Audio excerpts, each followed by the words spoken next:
Alright, so we're going to take a look here at the fundamental counting principle. This is also called, in Study Island, they call it the counting principle number 1, I think, of multiplication. More than likely in a textbook you'd see it called the fundamental counting principle, however. And basically it relies on multiplication to answer the question.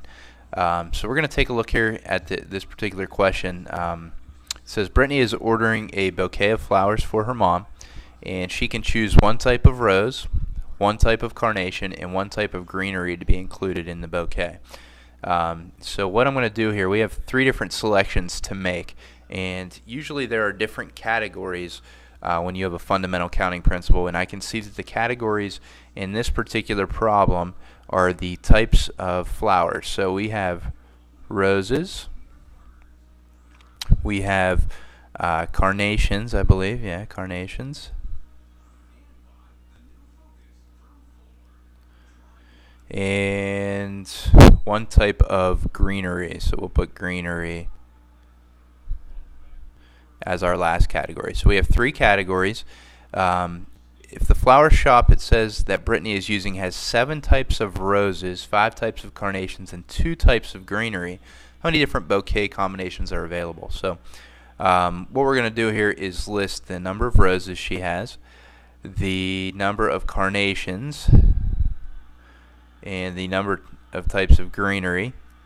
And then in order to answer this question, what we're going to do is multiply these 3 amounts together. So when we do that, we get 7 times 5 is 35, and 35 times 2 is 70. So that would be the answer to this question, that she has 70 different combinations available for her particular bouquet.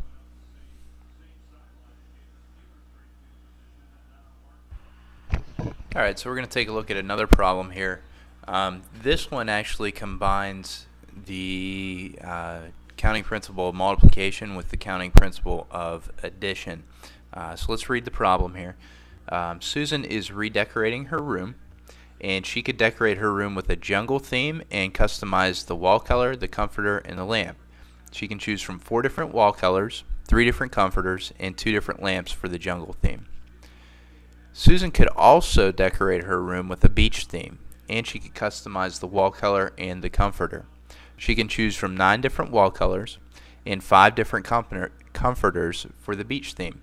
How many different room combinations are available? Alright, so she has 2 different themes here she can choose from. The 2 themes that we see her being able to use are the jungle theme and the beach theme. Alright, so we're going to figure out how many different combinations she has for the jungle theme, how many she has for the beach theme, and then we're going to add them together. That's the addition principle, or the counting principle of addition, I think they call it in Study Island. So let's first look at the jungle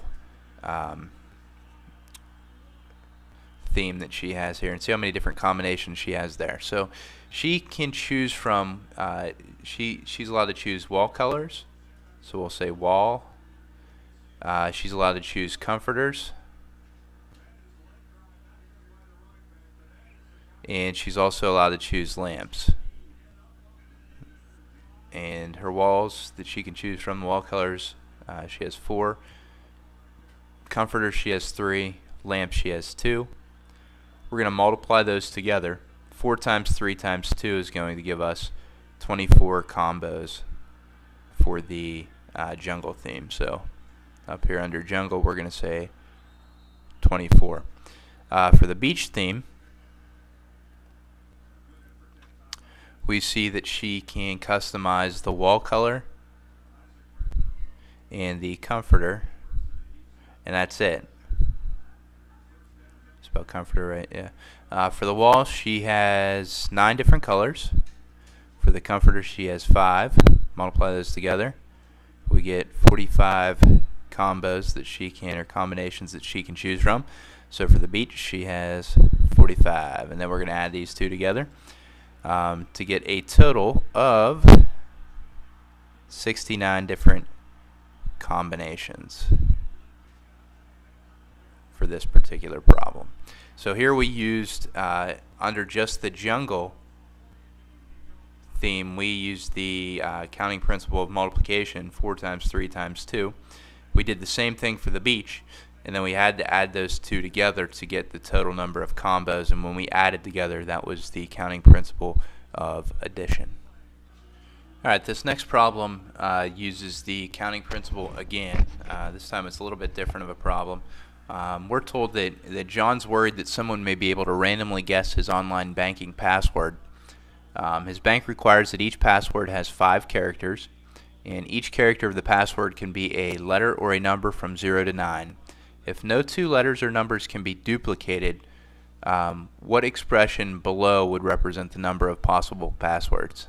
This was originally multiple choice, and I got rid of the multiple choice just so we could do the problem without seeing the choices in front of us here. So the first thing I'm going to do here is, since I know that there are 5 characters in the password, I am going to put 5 blanks. 1, 2, 3, 4, 5. Each character of the password can be a letter or a number from 0 to 9. So, and it says if no letters or numbers can be duplicated for the password, which one could represent the number of possible passwords? And I read this wrong. I'm thinking that we do need the options in front of us. So I'm going to pause this. And never mind, we don't need them in front of us. So I messed up twice. Anyhow, so let's think about this. We have how many letters in the alphabet? We have 26 letters in the alphabet. If we are allowed to choose numbers from 0 through 9, then we have 10 to choose from. So altogether, we have 36 numbers and letters we can choose from for each space. But we're told in here that no numbers can be duplicated. So for this first space, we have 36 numbers or letters that could possibly go in that space right there. Now once we use that number or letter, now we're down 1, so we only have 35 numbers or letters we can choose from for this space. Now we've used 2, so we're down to 34, then 33, and now we're down to 32. And what we would have to do is use our counting principle, which means we are going to multiply these numbers together. So this would be our expression right here that would answer our question. That's the total number of passwords that are possible. We're not actually going to multiply it out. We're just going to leave it as an expression.